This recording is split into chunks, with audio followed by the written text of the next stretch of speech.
How do you know that America in 2025 is not by the people and for the people, that the governed are not actually governing? I've done a lot of events in Washington, D.C.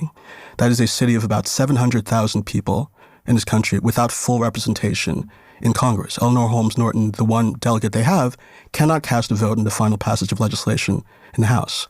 There are 4 million Americans for whom that is true. Most of them live in Puerto Rico.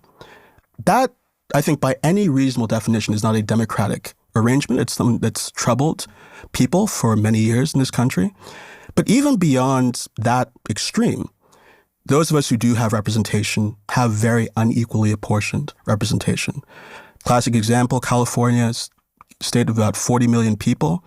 For its own country, be one of the 40 largest countries in the world, is one of the largest economies in the world, has the same number of senators as Wyoming, a state of fewer than 600,000 people, fewer, in fact, than Washington, D.C.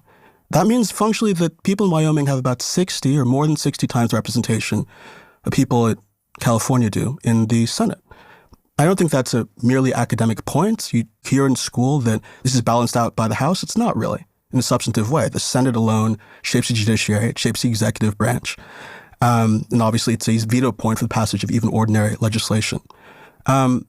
So right away, and I think the Senate is the crux of a lot of this, we have a fundamental piece of our system that flouts basic democratic principles, basic democratic intuitions, again, more so by international comparison than some of our peers.